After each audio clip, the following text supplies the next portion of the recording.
Hello guys, good morning. कैसे हैं आप सब? तो आज था तीज और ये देखिए इतना प्यारा मौसम हो रखा था, इतनी ठंडी ठंडी हवा चल रही थी। तो मैं आ गई हूँ अपने रूम में नहा के, और ये रही मेरी शादी की चुन्नी जो मैं ट्राई कर रही थी कि देखूँ इतने दिन के बाद डाल रही हूँ कैसा लग रहा है। क्योंकि आज के दिन कुछ भी पहनो, लहंगा साड़ी कुछ भी पहनो, डालना ही डालना होता है। और ये रही मेरी साड़ी, ये मेरी मम्मी ने गिफ्ट किया है तीज के लिए। बहुत प्यारी साड़ी थी गाइस, बहुत मतलब हल्की की हल्की थी और बहुत प्यारी लग रही थी। तो मैं चल रही हूँ रूम में, चूड़ी पहन लूँगी। हस्बैंड बोल रहे थे कि जल्दी से रेडी हो जाओ, चलते हैं छत पे। क्यों ठंडी जगह पे रहोगी तो प्यास वोस नहीं लगेगा, क्योंकि आज का दिन निर्जला होता है गाइस, निर्जला ही व्रत रखना होता है। और कुछ भी पुराना नहीं पहनना होता है, सब कुछ नया ही पहनना होता है।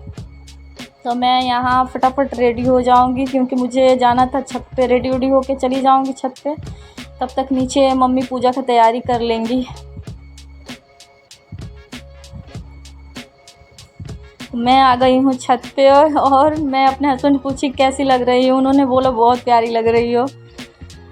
छत पर से आने के बाद मेरी हालत कुछ ऐसे हो गई थी, प्यास लग रही थी। उसी में हस्बैंड मेरे चिढ़ा रहे थे, अरे पी लो पानी, कुछ नहीं होता है। मैं बोल रहा हूँ ना पी लो, देखिए वही चिढ़ा रहे थे। अब मम्मी मेरी यहाँ पूजा की तैयारी कर रही हैं। ये प्रसाद है, गुजिया, चावल का आटा, दही, खीरा, सेब, जो भी है 5 तरह का फ्रूट भी लगता है।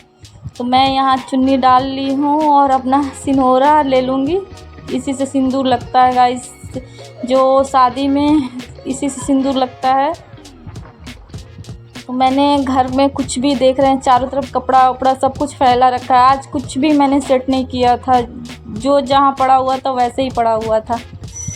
यहाँ पापा मेरे गौरी गणेश बना रहे हैं, मुल्तानी मिट्टी है ये, इससे गौरी गणेश बनता है आज के दिन। मंडक सजता है बहुत अच्छे तरह से। और बेटा जी मेरे यहाँ बहुत परेशान कर रहे थे बाबा को, तो उनके बाबा बोले कि आओ तुम्हें भी टीका उका लगा दूँ। ये देखिए ये है मंडक। पापा अब कथा स्टार्ट कर दिए हैं। वैसे सबके घर में तो पंडित जी आते हैं, लेकिन मेरे यहाँ पापा ही मतलब वो कथा सुना देते हैं, बहुत अच्छे से सुना देते हैं। तो पापा ही हर साल कथा सुनाते हैं। और यहाँ मेरे हस्बैंड फिर से चिढ़ा रहे हैं कि चेहरा देखो इसका एकदम उतर गया है। कथा संपन्न होने के बाद हम लोगों ने किया आरती। ये देखिए बेटा जी मेरे घंटी बजा रहे हैं। यहाँ आरती होने के बाद गाइस फिर रात में 11:30 बजे तक फिर से एक बार हम लोग आरती करेंगे। उसके बाद सोना तो नहीं होता है, लेकिन मैं सो गई थी, मेरी हालत बहुत ख़राब हो गई थी।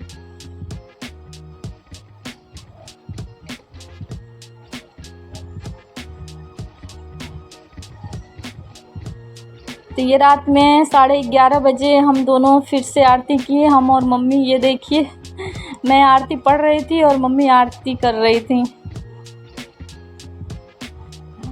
देखिए कैसी हालत हो गई है 11:30 बजे तक। मम्मी तो मेरी फिर भी ठीक है, क्योंकि उनका बृहस्पतिवार और शुक्रवार 2-2 दिन का व्रत हो गया था, फिर भी वो सही थी मेरे से, और मेरी हालत एकदम ख़राब हो गई थी।